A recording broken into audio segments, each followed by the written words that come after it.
Hello friends, welcome back to my channel. मैं हूं शेखर। दोस्तों, इस वीडियो में हम देखने वाले हैं भारतीय संविधान के 100 महत्वपूर्ण प्रश्नों को। दोस्तों, यूथ कंपटीशन की जो बुक आती है सामान्य अध्ययन की, करीब दोस्तों इसमें 31,000 वस्तुनिष्ठ प्रश्न है, ऑब्जेक्टिव प्रश्न है, 380 पेपरों का दोस्तों हल है। बहुत मोटी किताब है। 1990 से लेकर अभी तक दोस्तों जितने भी पेपर हुए हैं, ये दोस्तों बहुत मोटी किताब है। तो इसमें से दोस्तों जो संविधान के महत्वपूर्ण प्रश्न हैं, करीब 1100 कुछ प्रश्न हैं। उन प्रश्नों को दोस्तों करीब 11 वीडियो में दोस्तों 100 प्रश्न करके हम इस तरह से देख लेंगे, क्योंकि अब आपके आने वाले समय में बहुत जल्दी जो भी एग्जाम है, चाहे दोस्तों आप पीसीएस एग्जाम की तैयारी कर रहे हो या अन्य एग्जाम की, सभी एग्जाम की दोस्तों, क्योंकि अब संविधान है दोस्तों तो सभी के लिए है, क्योंकि सभी परीक्षाओं में पूछा जाता है प्रश्न।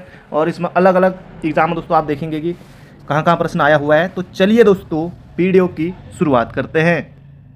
तो यह है दोस्तों हमारा पहला प्रश्न है भारतीय संविधान एवं राज्य व्यवस्था का। सबसे पहले देखेंगे भारत का संवैधानिक विकास। तो शुरुआत यहीं से होगी और ये पहला प्रश्न है। और ये देखिए दोस्तों कितने सारे एग्जामों में प्रश्न पूछा गया है, कई एग्जामों की तो गिनती नहीं है, उनमें भी पूछा गया है। किस अधिनियम के द्वारा अंग्रेजों ने अखिल भारतीय संघ प्रस्तावित किया था? बहुत ज़्यादा महत्वपूर्ण प्रश्न है। तो इसका दोस्तों सही उत्तर हो जाएगा भारत सरकार अधिनियम 1935। भारत सरकार अधिनियम 1935 बहुत ज़्यादा महत्वपूर्ण प्रश्न है। अंग्रेजों ने अखिल भारतीय संघ प्रस्तावित किया था। इस अधिनियम में दोस्तों कई महत्वपूर्ण चीज़ें हुई थी, जैसे कि दोस्तों कई बार प्रश्न बन चुका है कि जो है प्रांतों में द्वैध शासन को समाप्त किया गया इसके द्वारा, ये भी आपको याद रखना है। इसके अलावा बर्मा को भारत से अलग किया गया था किस अधिनियम के द्वारा? तो भारत सरकार अधिनियम 1935 के द्वारा। एक संघीय न्यायालय की व्यवस्था की गई थी, ये प्रश्न भी बनता है कई बार एग्जाम में। रिजर्व बैंक ऑफ इंडिया की व्यवस्था भी की गई थी। बहुत ज़्यादा महत्वपूर्ण है भारत सरकार अधिनियम 1935। प्रश्नों की संख्या दोस्तों ज़्यादा है, हम जल्दी जल्दी चलेंगे।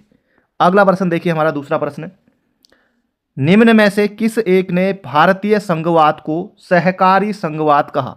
तो इसका दोस्तों सही उत्तर हो जाएगा जी ऑस्टिन ने कहा था। सभी परीक्षाओं के लिए दोस्तों महत्वपूर्ण है, ये नहीं कि आप पुलिस के लिए से देख रहे हैं, फॉरेस्ट गार्ड, सभी दोस्तों वीडियो पटवारी, लोअर पीसीएस, अपर पीसीएस, सभी के लिए, क्योंकि पीसीएस वाले ही प्रश्न इसमें हैं। अब आयोग का स्तर भी बढ़ गया है।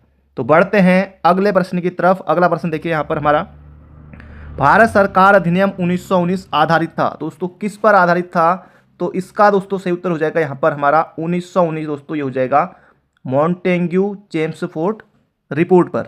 ऑप्शन नंबर बी होगा इसका सही उत्तर। भारत सरकार अधिनियम 1919 को मॉन्टेग्यू चेम्सफोर्ड रिपोर्ट सुधार के नाम से भी जानते थे। मॉन्टेग्यू दोस्तों जो है इसमें भारत सचिव थे और चेम्सफोर्ड दोस्तों इसमें वाइसराय थे। आगे बढ़ते हैं। अगला प्रश्न दोस्तों, संविधान सभा का प्रथम सत्र कब हुआ? कई बार दोस्तों एग्जाम में पूछा जा चुका है। तो 9 दिसंबर 1946 को हुआ था। बिल्कुल आपको मोहजबानी याद रखनी है। अस्थायी अध्यक्ष दोस्तों कौन थे इस दिन? सच्चिदानंद सिन्हा। स्थायी अध्यक्ष इनको चुना गया था अस्थायी। 9 दिसंबर 1946 को नई दिल्ली में दोस्तों ये हुआ था, पुस्तकालय भवन में, पहली बैठक संविधान सभा की। अगला प्रश्न यहाँ पर हमारा, गवर्नर जनरल का पद पहली बार किस अधिनियम के अंतर्गत बनाया गया? दोस्तों ये बनाया गया था 1773 का जो रेगुलेटिंग एक्ट था इसके द्वारा, ये आपको याद रखना है। 1773 के रेगुलेटिंग एक्ट के तहत बंगाल के गवर्नर जनरल को गवर्नर जनरल बना दिया गया था। तो ये आपको याद रखना है, बहुत ज़्यादा महत्वपूर्ण प्रश्न है। आगे बढ़ते हैं। अगला प्रश्न दोस्तों यहाँ पर, किस अधिनियम के द्वारा कलकत्ता में सुप्रीम कोर्ट की स्थापना की गई? दोस्तों रेगुलेटिंग एक्ट जो है 1773 का, इसके द्वारा ही कलकत्ता में सुप्रीम कोर्ट की स्थापना की गई थी। बिल्कुल आपको मोहजबानी याद रखना है। भारत में सर्वप्रथम रेगुलेटिंग अधिनियम 1773 द्वारा कलकत्ता में दोस्तों कब की गई थी? 1774 में। अधिनियम था दोस्तों 73 का, की गई थी 74 में। सर्वोच्च न्यायालय की स्थापना कोलकाता, उस समय दोस्तों कलकत्ता उस समय का बंगाल में। अगला प्रश्न है यहाँ पर हमारा, मार्ले मिंटो सुधार 1909 का प्रमुख प्रावधान कौन नहीं है? विधान परिषदों के आकार में वृद्धि, बिल्कुल है। केंद्रीय विधान परिषदों में सहकारी बहुमत, ये भी है। सांप्रदायिक और पृथक निर्वाचन पद्धति, ये भी है। दोस्तों कौन सा नहीं है? तो ऑप्शन नंबर डी दोस्तों हो जाएगा हमारा बिल्कुल सही उत्तर। तो बढ़ते हैं अगले प्रश्न की तरफ। अगला दोस्तों यहाँ पर हमारा प्रश्न है, जबरदस्त प्रश्न है। कौन से अधिनियम ने ब्रिटेन के एक ऐसे नियंत्रण बोर्ड की स्थापना का प्रावधान किया जिसके माध्यम से ब्रिटिश सरकार भारत में ईस्ट इंडिया कंपनी के दीवानी सैनिकों और राजस्व संबंधी सभी मामलों पर पूरी तरह से नियंत्रण रख सके? दोस्तों ये था 1774 का 1784 का fits India act, fits India अधिनियम। आगे बढ़ते हैं।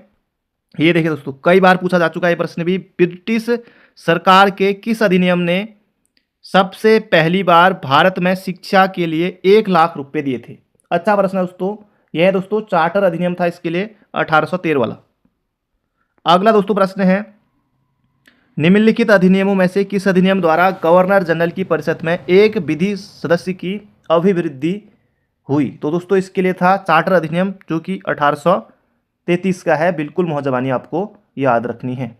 इसके द्वारा दोस्तों एक कानूनी सदस्य की वृद्धि की गई थी, और कानूनी सदस्य दोस्तों कौन था आपको पता होना चाहिए, लॉर्ड मैकाले। इस नाम से आप जरूर परिचित होंगे।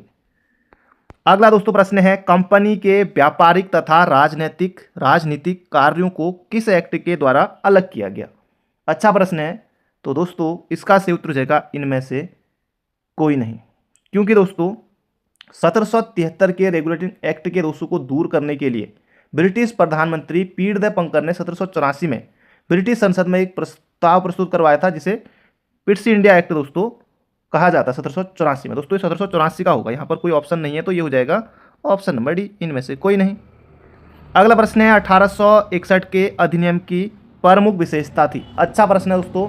ये हो जाएगा यहाँ पर हमारा, गवर्नर जनरल को आवश्यकता पड़ने पर अध्यादेश जारी करने का अधिकार 1861 के अधिनियम की प्रमुख विशेषता थी।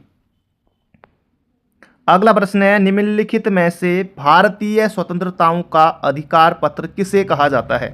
भारतीय स्वतंत्रताओं का अधिकार पत्र, तो दोस्तों ये हो जाएगा महारानी की घोषणा 1858। बहुत ज़्यादा महत्वपूर्ण प्रश्न है। आगे बढ़ते हैं।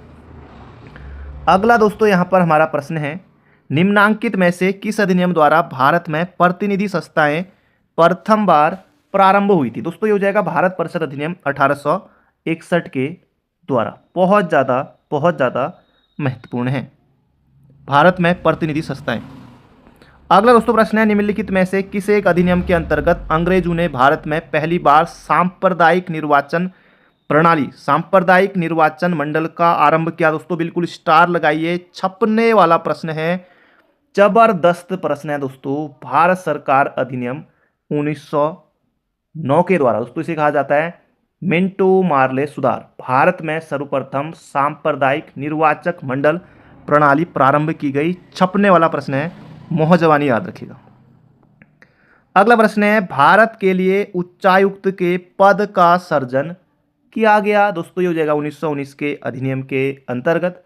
बिल्कुल आपको मोहजबानी याद रखना है।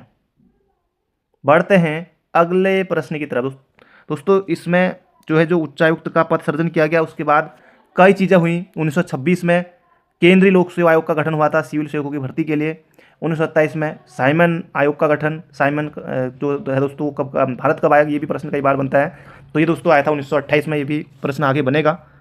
अगला दोस्तों प्रश्न है यहाँ पर हमारा, 1919 के अधिनियम की प्रस्तावना में निम्न बातें थीं: प्रशासन में भारतीयों का संपर्क बढ़ाया जाए, स्वशासन की संस्थाओं का विकास किया जाएगा। ए और बी दोनों सही है। अगला दोस्तों प्रश्न है, निम्नलिखित में से कौन सा एक सही है?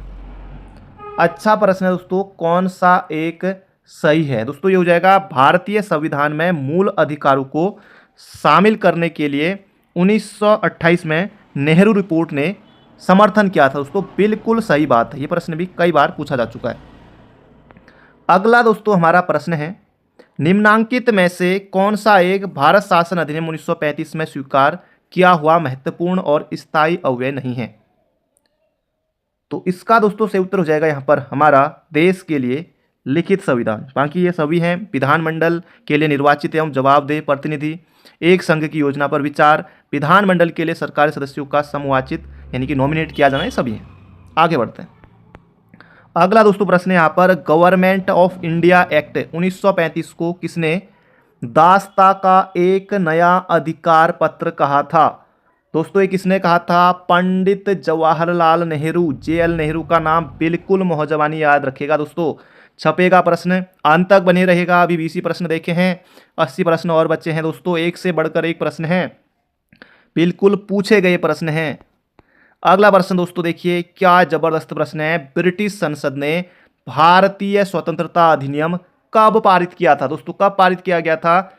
जुलाई 1947 में। भारतीय स्वतंत्रता विधेयक 4 जुलाई 1947 को ब्रिटिश संसद में दोस्तों पेश किया गया था, जिसे 18 जुलाई 1947 को दोस्तों पारित किया गया था। मोहजबानी याद रखेगा। अगला दोस्तों प्रश्न यहाँ पर हमारा, पंडित जवाहरलाल नेहरू के नेतृत्व में अंतरिम सरकार का गठन कब हुआ? दोस्तों ये कब हुआ था? 2 सितंबर 1946 को। ऑप्शन नंबर सी होगा इसका बिल्कुल सही उत्तर। अगला दोस्तों हमारा यहाँ पर प्रश्न है, सुमेलित दोस्तों यहाँ पर हमको करना है। ऐसे ही प्रश्न दोस्तों एग्जाम में पूछे जाते हैं, तो कोई ना कोई दोस्तों आप निश्चित रूप से इसमें से जानते होंगे। भारतीय परिषद अधिनियम 1909 में दोस्तों मार्ले मिंटो, तो एक आ जाएगा भैया 3, एक आ जाएगा 3, तो कितने ऑप्शन में दोस्तों? एक ही ऑप्शन में है, ऑप्शन नंबर डी। एग्जाम में दोस्तों ऑप्शन डी भरेंगे और सीधे आगे बढ़ेंगे। भारत शासन अधिनियम 1935, प्रांतीय स्वायत्ता, लखनऊ समझौता दोस्तों 1916 में हो जाएगा, और भारत सरकार अधिनियम 1919 द्विशासन पद्धति का आरंभ, ऑप्शन नंबर डी। अगला दोस्तों हमारा प्रश्न है यहाँ पर हमारा, माउंटबेटन योजना आधार बनी, तो दोस्तों ये बनी थी देश के विभाजन का। 3 जून 1947 को दोस्तों लॉर्ड माउंटबेटन ने अपनी योजना प्रस्तुत की थी। आगे बढ़ते हैं। अगला प्रश्न दोस्तों, अधिनियम और प्रमुख प्रावधान।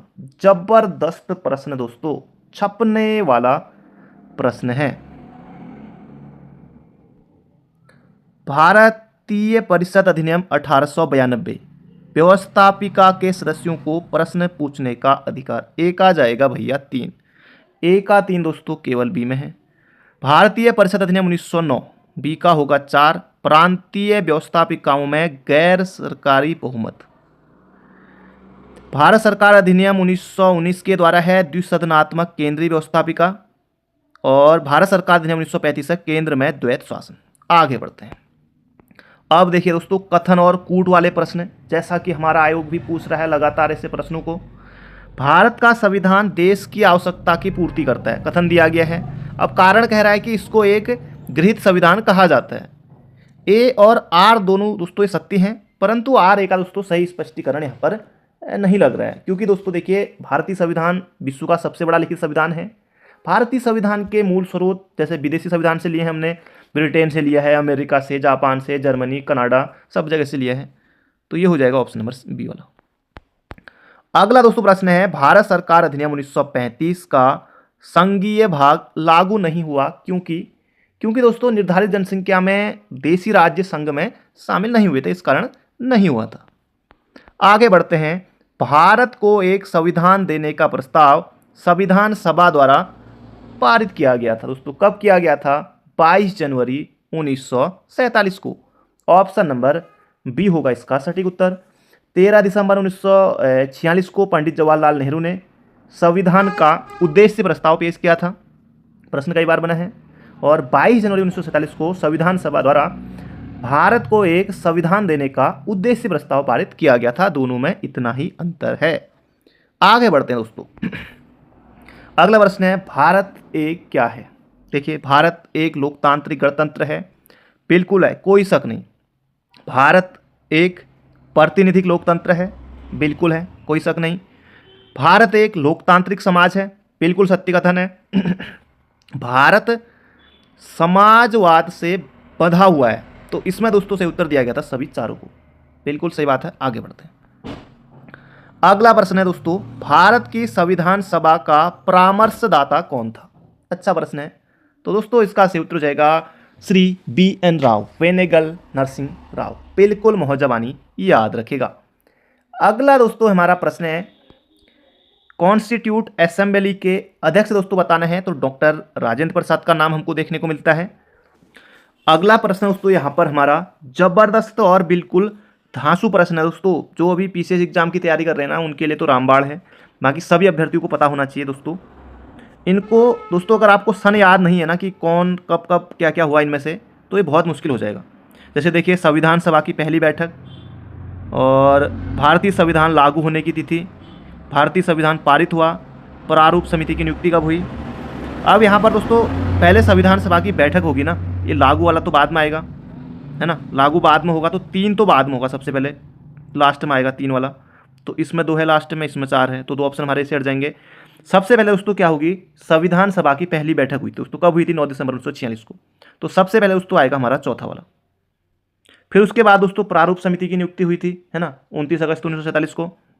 फिर उसके बाद संविधान जो है पारित हुआ था 26 नवंबर 1949 को, बिल्कुल सही बात है, पारित हुआ। उसके बाद दोस्तों संविधान लागू हुआ था 26 जनवरी 1950 को, तो बनेगा ऑप्शन नंबर डी वाला। आगे बढ़ते हैं, 1946 में गठित संविधान सभा के बारे में निम्नलिखित में से कौन सा कथन सही है। अधिकतर सदस्य प्रांतीय विधानसभाओं द्वारा निर्वाचित किए गए थे, बिल्कुल सत्य कथन। अगला दोस्तों प्रश्न है, भारत की संविधान सभा की अंतिम बैठक की सही तिथि बताइए।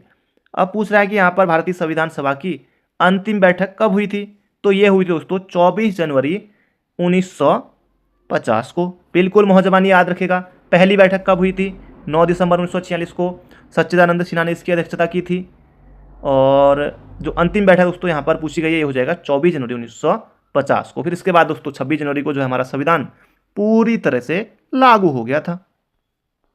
अगला प्रश्न है, भारत की संविधान सभा का गठन किया गया, भारत की संविधान सभा का गठन किया गया दोस्तों कैबिनेट मिशन योजना के अंतर्गत। ऑप्शन नंबर बी होगा इसका बिल्कुल सही उत्तर, कई परीक्षाओं में पूछा जा चुका है। अगला प्रश्न है, कैबिनेट मिशन द्वारा प्रस्तावित अंतरिम सरकार में कुल कितने सदस्य थे दोस्तों, ये 14 सदस्य थे, 14 सदस्य, बिल्कुल मौजबानी याद रखिएगा दोस्तों। वैसे 13 सदस्य थे, लेकिन ऑप्शन नहीं है तो 14 हम कर लेंगे, एक अन्य सदस्य भी इसमें हो सकता है, तो ये हो जाएगा ऑप्शन नंबर डी। अगला दोस्तों प्रश्न है, कैबिनेट मिशन योजना 1946 में भारत के लिए प्रस्तावित किया गया संघात्मक सरकार जिसमें ब्रिटिश प्रांतों को पृथक होने का अधिकार था, एकात्मक सरकार, शक्तिशाली केंद्र सहित संघात्मक सरकार, या फिर कमजोर केंद्र सहित संघात्मक सरकार। तो इसका दोस्तों सही उत्तर हो जाएगा कमजोर केंद्र सहित संघात्मक सरकार। अगला दोस्तों प्रश्न है, निम्नलिखित में से कौन संविधान सभा का एक गैर कांग्रेसी सदस्य था। दोस्तों इनका नाम है डॉक्टर भीमराव अंबेडकर, बिल्कुल मौजबानी याद रखिएगा। अगला दोस्तों प्रश्न है, निम्नलिखित में से कौन से दल का प्रतिनिधित्व भारत की संविधान निर्मात्री सभा में नहीं था। हिंदू सभा बिल्कुल, कम्युनिस्ट पार्टी का भी था, शेड्यूल कास्ट फेडरेशन इसका भी था, लिबरल पार्टी का दोस्तों नहीं था। Option number A. अगला प्रश्न है, भारतीय संविधान सभा के प्रथम दिन के अधिवेशन फर्स्ट डे सेशन की अध्यक्षता किसने की थी दोस्तों, ये हो जाएगा सच्चिदानंद सिन्हा ने की थी, 9 दिसंबर 1946 को। अगला प्रश्न है, संविधान सभा की प्रांतीय संविधान समिति का अध्यक्ष कौन था दोस्तों, ये हो जाएगा सरदार पटेल, बिल्कुल आपको याद रखना है। प्रांतीय संविधान समिति सरदार वल्लभ भाई पटेल, संघ संविधान समिति जवाहरलाल नेहरू, संघ शक्ति समिति जवाहरलाल नेहरू, संचालन समिति राजेंद्र प्रसाद, प्रारूप समिति भीमराव अंबेडकर। इसी तरह से दोस्तों प्रश्न पूछे जा सकते हैं। अगला प्रश्न है, संविधान सभा का संवैधानिक सलाहकार किसे नियुक्त किया गया। एक बार नहीं, कई बार, बार बार लगातार प्रश्न पूछा जाता रहा है, आगे भी पूछा जाएगा। तो डॉक्टर VN राव इनका नाम है, बिल्कुल मौजबानी याद रखेगा। अगला प्रश्न है, संविधान निर्मात्री परिषद की झंडा समिति के अध्यक्ष कौन थे दोस्तों, ये थे डॉक्टर राजेंद्र प्रसाद। अगला प्रश्न है, भारतीय नागरिकों के मूल अधिकारों को अंतिम रूप देने के लिए संविधान निर्मात्री सभा द्वारा नियुक्त समिति के अध्यक्ष कौन थे दोस्तों, ये कौन थे। इसका सही उत्तर हो जाएगा Sardar Patel, option number C.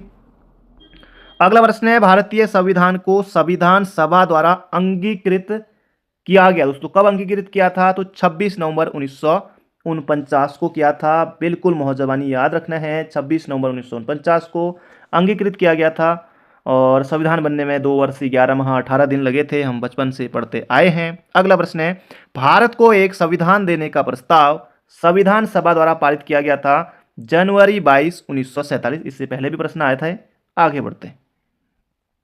अगला दोस्तों प्रश्न है, ये कथन दोस्तों बड़े बड़े एग्जामों में पूछे जाते हैं।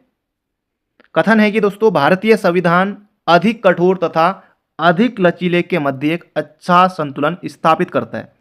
अच्छा प्रश्न है दोस्तों, ये कथन किसका है दोस्तों? ये है केसी वेयर का। ऑप्शन नंबर डी प्रश्न बनेगा, 1 नंबर के लिए छपेगा। अगला प्रश्न है दोस्तों, इनमें से बताना है कि कौन सा जो है भैया वो सही नहीं है। के एम मुंशी संविधान का प्रारूप बनाने वाली समिति के एक सदस्य थे, बिल्कुल थे। संविधान सभा द्वारा भारतीय संविधान स्वीकार किया गया, बिल्कुल किया गया। बलवंत राय मेहता समिति दोस्तों कई बार पूछा जाता है, 1957 में पंचायती राज की संस्तुति की गई, बिल्कुल एक प्रश्न ये भी बन गया हमारा, ठीक है, ये भी तीनों ठीक है। संविधान के अंतर्गत मूल अधिकारों का संरक्षक भारत का राष्ट्रपति है, दोस्तों ये नहीं है, क्योंकि दोस्तों मूल अधिकारों का संरक्षक दोस्तों कौन है? सुप्रीम कोर्ट है, सर्वोच्च न्यायालय है, ना कि राष्ट्रपति। अगला प्रश्न है, किसने कहा था संविधान सभा कांग्रेस थी और कांग्रेस भारत था? तो भैया ये कहा था किसने? ऑस्टिन का कथन है, ग्रेनविल ऑस्टिन ने कहा था कि संविधान सभा कांग्रेस थी और कांग्रेस भारत था। और इनकी एक पुस्तक भी है, द इंडियन कॉन्स्टिट्यूशन, ये ग्रेनविल ऑस्टिन की पुस्तक भी है। आगे बढ़ते हैं, भारत का प्रथम कानून मंत्री था दोस्तों, कौन थे? डॉक्टर भीमराव अंबेडकर। अगला प्रश्न है, भारतीय संविधान सभा में कुल कितनी महिला सदस्य थी? दोस्तों ये प्रश्न कई बार पूछा जा चुका है, 15 थी, ये याद कर लीजिएगा, लुसेंट में भी दी गई हैं। 15 में विजय लक्ष्मी पंडित, राजकुमारी अमृत कौर, सरोजिनी नायडू, सुचिता कृपलानी, पूर्णिमा बनर्जी, लीला राय, दुर्गाबाई, हंसा मेहता, कमला चौधरी, रेणुका राय, मालती देवी, अम्मू स्वामीनाथन, 2-4 और थे। तो ये दोस्तों 15 थे, इनमें से दोस्तों कौन सा नहीं था? ऐसे भी प्रश्न बन सकता है, या निम्न में से कौन एक संविधान सभा की महिला सदस्य थी, ऐसा भी प्रश्न बन सकता है। तो 15 के 15 को एक बार नजर मार लीजिएगा, प्रश्न यहां से बनता है। अगला दोस्तों प्रश्न है, संविधान सभा में भारतीय संविधान का तृतीय वाचन कब प्रारंभ हुआ? तो तृतीय वाचन दोस्तों कब प्रारंभ हुआ था? 14 नवंबर 1949 से ये प्रारंभ हुआ था। अगला प्रश्न दोस्तों, संविधान पर विदेशी प्रभाव से हम प्रश्न देखेंगे अब। तो 52 प्रश्न दोस्तों हमने देख लिए हैं, 100 प्रश्न तक हमको जाना है, अंत तक बने रहिएगा, जबरदस्त प्रश्न है दोस्तों। इंडिया अर्थात भारत राज्यों का एक संघ होगा। भारतीय संविधान यूनियन शब्द किस देश के संविधान से ग्रहण किया गया है?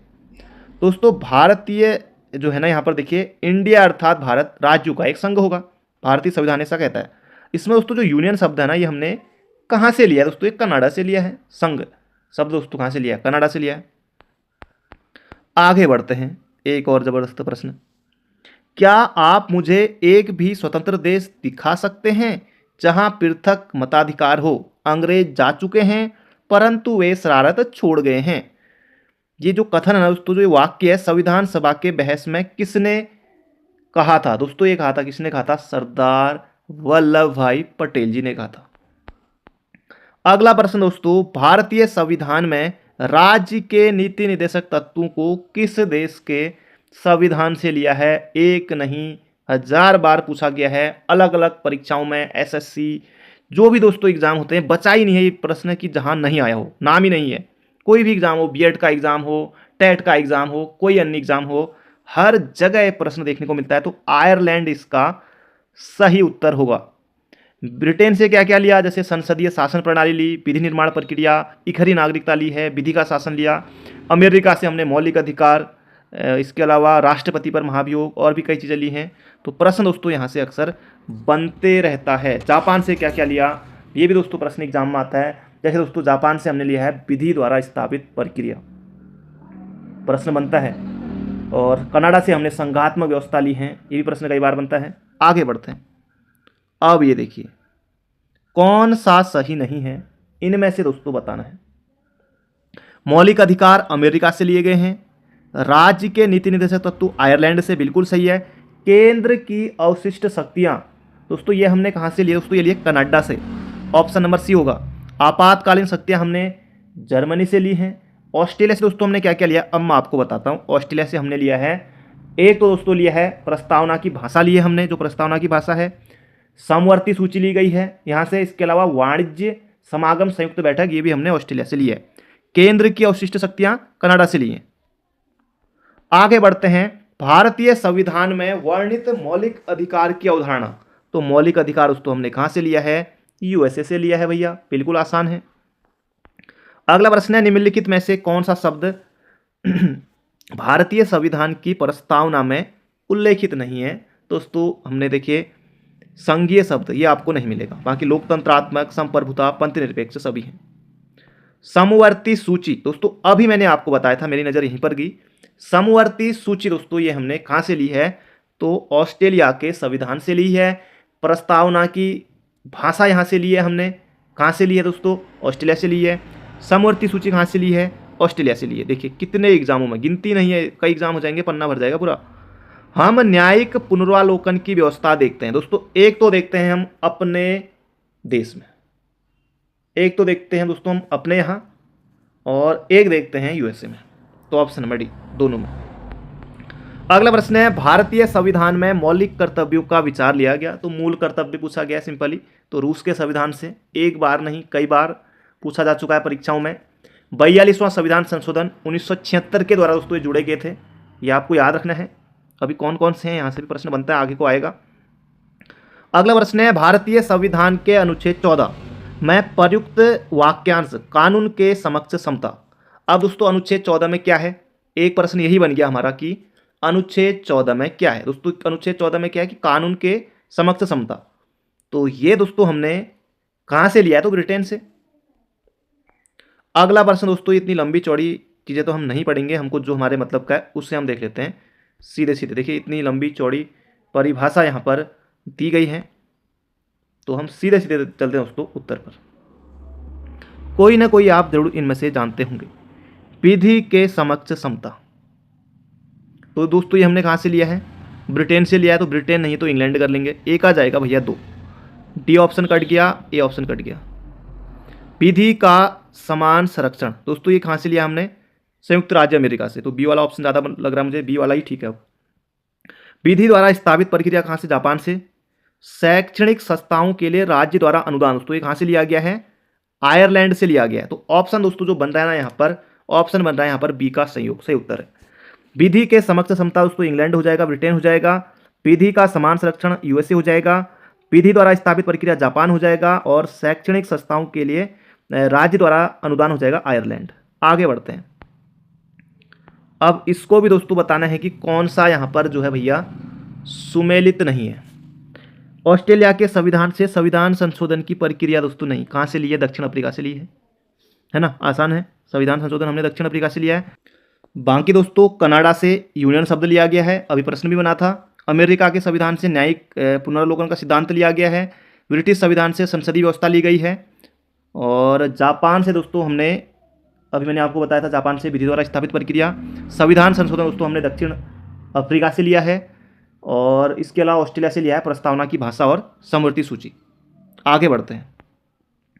अगला प्रश्न है, भारत में संघ राज्य संबंध समानता पाई जाती है? दोस्तों एक तो पाई जाती है कनाडाई संविधान में, एक तो 2 हो जाएगा, और एक हो जाएगा भारत सरकार अधिनियम 1935 में, ऑप्शन नंबर बी वाला। अगला दोस्तों प्रश्न है यहाँ पर, देखिए ये केस से प्रश्न आ गया है। इन केसों को दोस्तों यहाँ पर सुमेलित करना है। अब कौन कौन सा केस दोस्तों कब कब आया था? सबसे पहले दोस्तों जो सबको याद रहता है, केशवानंद वाला केस रहता है, 1973 का है। बेरुवारी दोस्तों 1960 का है, बेरुवारी 1960 का है। सज्जन सिंह 1965 का है। गोलकनाथ 1967 का है। बाकी दोस्तों इनको क्रम से मिला लीजिएगा, केशवानंद 1973 हो जाएगा, बेरुवारी 1960 हो जाएगा, सज्जन सिंह 1965 हो जाएगा, गोलकनाथ 1967 हो जाएगा। आगे बढ़ते हैं। भारतीय संघवाद को सहयोगी संघवाद किसने कहा? दोस्तों ये किसने कहा था? ग्रेनविल ऑस्टिन ने ही कहा था। अगला प्रश्न है, भारत के संविधान की आधारभूत संरचना के सिद्धांत का तात्पर्य है कि संविधान के कुछ लक्षण इतने अनिवार्य हैं कि उनका संशोधन नहीं किया जा सकता। अगला प्रश्न है, भारतीय संविधान के अनुसार कौन सर्वोच्च है? दोस्तों कौन सर्वोच्च है? तो संविधान है, राष्ट्रपति, संसद, सर्वोच्च न्यायालय नहीं, संविधान सबसे बड़ा है।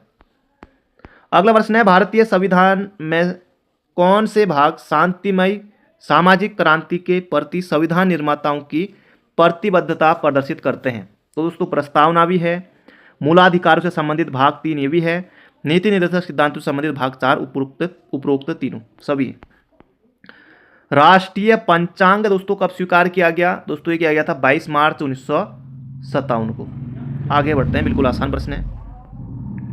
कौन सा एक भारत के संविधान की प्रस्तावना में वर्णित नहीं है? तो आर्थिक स्वतंत्रता, ये दोस्तों नहीं मिलेगा आपको। विचार की स्वतंत्रता है, अभिव्यक्ति की स्वतंत्रता है, विश्वास की स्वतंत्रता है, आर्थिक स्वतंत्रता दोस्तों ये शब्द आपको नहीं मिलेगा।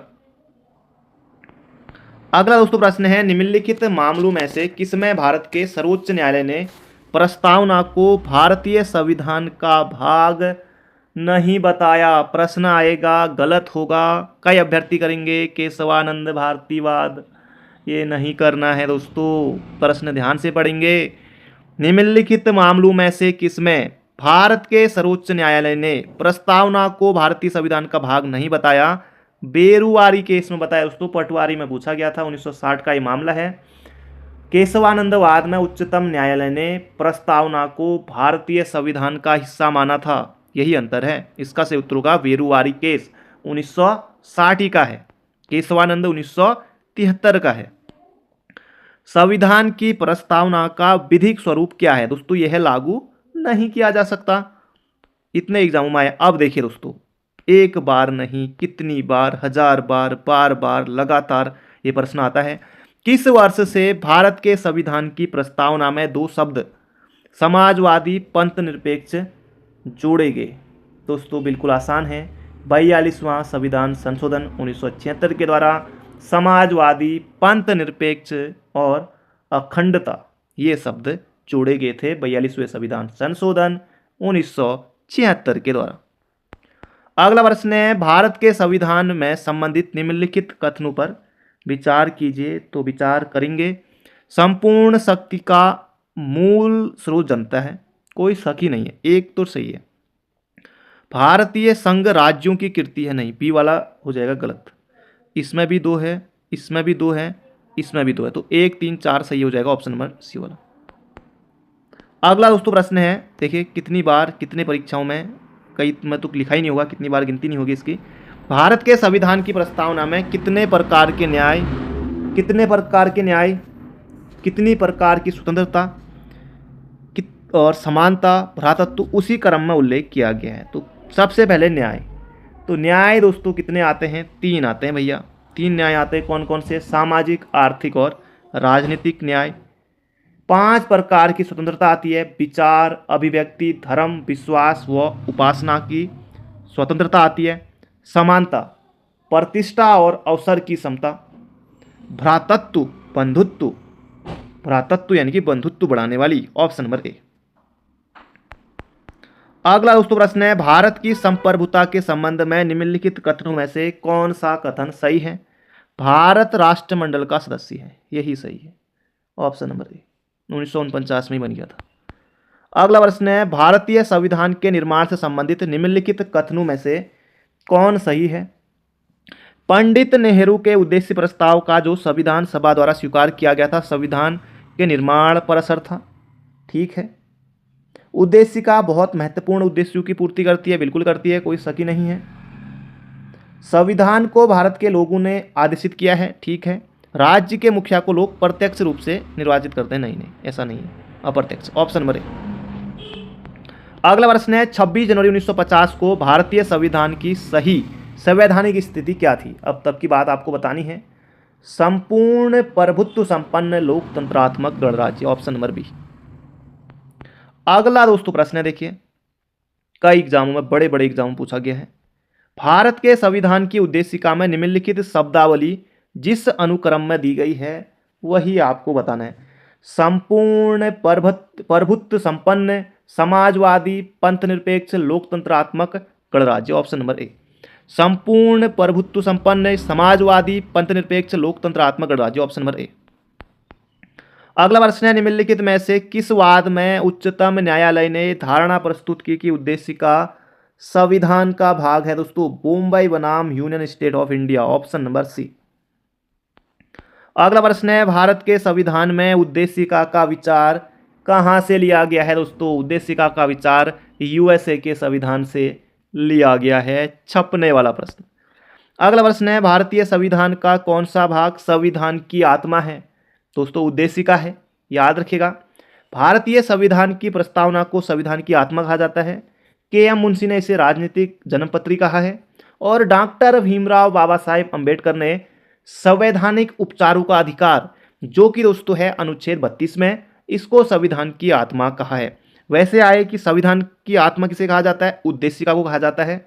और डॉक्टर भीमराव अम्बेडकर ने संविधान की आत्मा किसे कहा है, तो संवैधानिक उपचारों के अधिकार को संविधान की आत्मा अनुच्छेद 32 को कहा है। आगे बढ़ते हैं। अगला दोस्तों प्रश्न है, निम्नलिखित कथनों पर विचार कीजिए, सही कथन बताने हैं। सही कथन दोस्तों बताने हैं, भारत एक लोकतांत्रिक राज्य व्यवस्था है, ठीक है। भारत एक प्रभुत्ता संपन्न राज्य है, ये भी ठीक है। भारत में लोकतांत्रिक समाज है। भारत एक कल्याणकारी राज्य है, सब कुछ है, ऑप्शन नंबर डी। अगला प्रश्न है, भारत के संदर्भ में निम्न में से कौन धर्मनिरपेक्ष शब्द का सही भाव व्यक्त करता है। भारत में राज्य का कोई धर्म नहीं है, ऑप्शन नंबर डी। अगला प्रश्न है, भारतीय संविधान की प्रस्तावना में जिन आदर्शों एवं उद्देश्यों की रूपरेखा दी गई है उनकी आगे व्याख्या की गई है। तो दोस्तों देख लेते हैं, तो ये हो जाएगा संविधान के पाठ में, कहीं नहीं है ये। अगला प्रश्न है, कौन सा एक भारतीय संविधान का दर्शन नहीं है। कौन सा नहीं है, समाजवादी राज्य, कल्याणकारी राज्य, राजनीतिक राज्य है, साम्यवादी, दोस्तों ये नहीं देखा है हमने। अगला प्रश्न है, भारत के सर्वोच्च न्यायालय ने संविधान के आधारभूत ढांचे के सिद्धांत को स्पष्ट किया है। केशवानंद भारतीवाद 1973 में, गोलकनाथ 1967 में, शंकरी प्रसाद 1951 में, सज्जन सिंह 1965 में, बेरुआरी 1960 में। अगला प्रश्न है, निम्नलिखित में से कौन सी शब्दावली भारत के संविधान में उल्लेखित नहीं है। बजट दोस्तों नहीं है, बजट की जगह है वार्षिक वित्तीय विवरण। दोस्तों ये किस अनुच्छेद में है, अनुच्छेद 112 में है, एनुअल फाइनेंशियल स्टेटमेंट, यानी कि वार्षिक वित्तीय विवरण। बजट है ही नहीं। अब दोस्तों अनुच्छेद, अनुसूची और भाग, अभी हमको दोस्तों 10 प्रश्न करीब देखने पड़ेंगे। बाकी 100 के बाद दोस्तों हम अगली वीडियो में देखेंगे। अगर आपको पसंद आता है तो लाइक जरूर से करना है। एक बार याद ना हो दोबारा देखना है, दोबारा याद ना हो तिबारा देखना है। अगला प्रश्न है, भारतीय संविधान के निम्नलिखित अनुच्छेदों में से समान नागरिक संहिता, एक बार नहीं कई बार, बार बार लगातार प्रश्न आता है, अनुच्छेद 44। कोई दिक्कत नहीं है दोस्तों, बिल्कुल आसान प्रश्न है, ऑप्शन नंबर सी। अगला प्रश्न है, भारतीय संविधान की 6ठी अनुसूची में प्रदत्त स्वायत्त जिला परिषद की व्यवस्था उत्तर पूर्व भारत के किस राज्य पर लागू नहीं होती है। AMTM असम, ए से असम, एम मेघालय, AMTM असम, मेघालय, त्रिपुरा, मिजोरम, तो नागालैंड तो आया ही नहीं, ऑप्शन नंबर सी। अगला प्रश्न है, भारतीय संविधान के किस अनुच्छेद से उच्चतम न्यायालय ने जीविका का अधिकार, निजता का अधिकार, सम्मान का अधिकार एवं सुनवाई का अधिकार निकाला है। तो इतने अधिकार निकाल दिए हैं भैया, आप देखिए। तो ये सब दोस्तों अनुच्छेद 21 में है। जीवन रक्षा का अधिकार है, निजता का अधिकार है, आश्रय का अधिकार है, स्वास्थ्य का अधिकार है, निःशुल्क कानूनी सहायता का अधिकार है, मानवीय प्रतिष्ठा के साथ जीने का अधिकार है। जो भी अधिकार है अनुच्छेद 21 के तहत ही आपको मिलेंगे। जीविका का अधिकार है, निजता का अधिकार है, सम्मान का अधिकार है, आश्रय का अधिकार है, सब। अगला प्रश्न है, भारतीय संविधान का कौन सा भाग दोस्तों यहाँ पर सुमेलित नहीं है, पूछा है। भाग 2 में दोस्तों क्या है, नागरिकता है। भाग 3 में मूल अधिकार है। भाग 4 में राज्य के नीति निर्देशक तत्व हैं। भाग 4 के अ में दोस्तों क्या है, भाग 4 के 1 में दोस्तों मौलिक कर्तव्य, भाग 5 में नहीं है। तो ऑप्शन नंबर दोस्तों इसका बनेगा हमारा सी वाला, अनुच्छेद 51 में है, भाग 4 के क में है, ऑप्शन नंबर सी। अगला प्रश्न है, भारतीय संविधान के निम्नलिखित अनुच्छेदों में से राष्ट्रपति के क्षमादान का अधिकार दोस्तों अनुच्छेद 72 में है, ऑप्शन नंबर बी। जबरदस्त प्रश्न है, छपेगा। अब इसे हम देख लेते हैं दोस्तों, यहां पर सुमेलित करना है, कई एग्जाम में पूछा जा चुका है। राजभाषा तो जानते ही होंगे दोस्तों, राजभाषा किस में है, 15(2)(17), भाग 17 में दोस्तों राजभाषा, 17 में राजभाषा है। निर्वाचन 15 में है और 20 में संविधान संशोधन है। इसके अलावा आपात उपबंध है ना, ये दोस्तों है भाग 18 में। आगे बढ़ते हैं।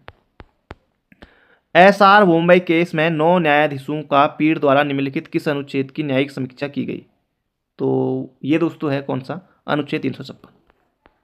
अगला प्रश्न है, वैकल्पिक उपबंध जो अंतर्राष्ट्रीय न्यायालय के अनिवार्य क्षेत्राधिकार को परिभाषित करता है, उत्पत्ति अंतर्राष्ट्रीय न्यायालय की संविधि के एक अनुच्छेद से होती है। दोस्तों इसके लिए जो अनुच्छेद है ना वो है 36। अगला दोस्तों प्रश्न है, इसके बाद एक प्रश्न और बचता है, बाकी 101 से अगली क्लास में देखेंगे। भारतीय संविधान में पंचायतों के संबंध में भाग 9 संविधान में राज्य की नीति निर्देशक तत्वों से संबंधित किस अनुच्छेद के अनुसरण में सम्मिलित किया गया है? तो दोस्तों ये हो जाएगा अनुच्छेद 40। अनुच्छेद 39 में क्या है? राज्य द्वारा अनुसरणीय कुछ नीति तत्व। अनुच्छेद 40 में क्या है? ग्राम पंचायतों का गठन है। अनुच्छेद 41 में क्या है? कुछ दशाओं में काम, शिक्षा और लोक सहायता पाने का अधिकार है। अनुच्छेद 42 में क्या है? काम की न्याय संगत और मनोचित दशाओं तथा प्रसूति सहायता का उपबंध है। अगला प्रश्न हमारा आखिरी प्रश्न है, अंतर्राज्यीय नदियों या नदी दोनों के जल संबंधी विवादों का न्याय निर्णय भारतीय संविधान के किस अनुच्छेदों के अंतर्गत किया जाता है? एक बार नहीं, बार बार पूछा जाने वाला प्रश्न, अनुच्छेद 260, सॉरी अनुच्छेद 262, ठीक मैंने सही किया। अनुच्छेद 260 में क्या है? तो ये भी मैं आपको बताता हूँ कि भारत के बाहर राज्य क्षेत्र के संबंध में संघ की अधिकारिता है, अनुच्छेद 260 में। अनुच्छेद 261 में क्या है? सार्वजनिक कार्य, अभिलेख और न्यायिक कार्रवाई है। अनुच्छेद 262 में अंतर्राज्यीय नदियों या नदी दोनों के जल संबंधी विवादों का न्याय निर्णय। अनुच्छेद 63 में क्या है? अंतर्राज्यीय परिषद के संबंध में उपबंध। तो ये थे दोस्तों आज के हमारे महत्वपूर्ण प्रश्न है। बाकी मिलते हैं बहुत जल्दी एक नई वीडियो में। Thank you friend, thank you so much.